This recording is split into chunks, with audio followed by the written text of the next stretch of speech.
আসসালামু আলাইকুম। আসলে আমি আজকে তো প্রতিষ্ঠা বার্ষিকী, মেরাজ ভাই যেহেতু এসেছেন, আমার মনের থেকে দুই একটি দুঃখের কথা বলবো। দুঃখের কথা হলো, আমরা যখন আবুল কালাম ভাই ইলেকশন করে প্রত্যেকটা লোক যান প্রাণ দিয়ে চেষ্টা করি ওনাকে আমরা ইলেকশনে সহযোগিতা করেছি। আর এই সহযোগিতা করার কারণে আমরা ফলপ্রসূ হয়েছি। আবুল কালাম ভাই এমপি হয়েছেন।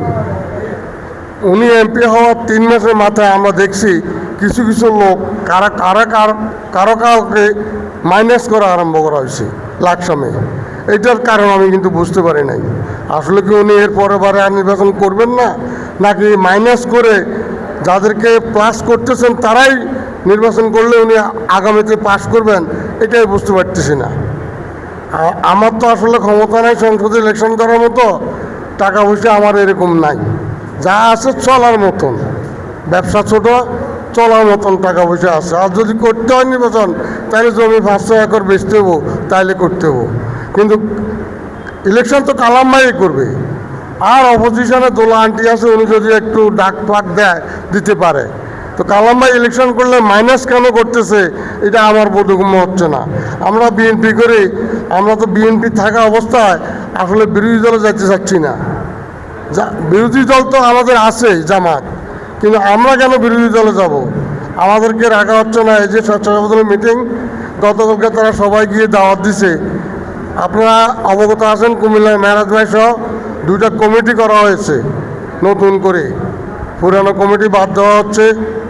তাদের কী দোষ তাও জানি না। আর তাদের মধ্যে ত্যাগ বেশি কার, ত্যাগ কম কার, এটাও আসলে যারা করতেছে তারা জানে, আমি জানি না। নতুন যারা আসতেছে তাদের মধ্যে ত্যাগ বেশি কার, ত্যাগ কম কার, তাও জানি না। তবে যতটুকু শুনলাম, 2-3 জন লোক আমার সমর্থক, তাদের নামটা বি টিমের লোক কয়ে কাটা দিছে। এই বি টিমের লোক রাখছো কেন, কাটো। আরে এখানে এ টিম থাকলো, বি টিম কেন আইলো আমি এটা বুঝতে পারলাম না। আবার সি টিম আবার বাগিনারটা আইবো, ডি টিম আরেকটা আইবো। তো যদি সব টিম বাদ দিয়া শুধু এ টিমে রাখে, তাহলে আমাদের দল কি শক্তিশালী হবে? মেরাজের কাছে আমার প্রশ্ন, ত্যাগ স্বীকার এখানে অনেকেই করেছে, আমরা ত্যাগী নেতা বলি তাদেরকে। কিন্তু তাদেরকে বাদ দেওয়ার পর যদি তাদের ত্যাগ সফলতা অর্জন করে, তাহলে বাদ দেন, আমার আপত্তি নাই। আর তাদেরকে বাদ না দিয়া তাদের সাথে যোগ করে যারা ত্যাগ স্বীকার করছে, যারা ত্যাগ স্বীকার করে নাই, ফ্যাসিস্ট নয়, এই ধরনের যারা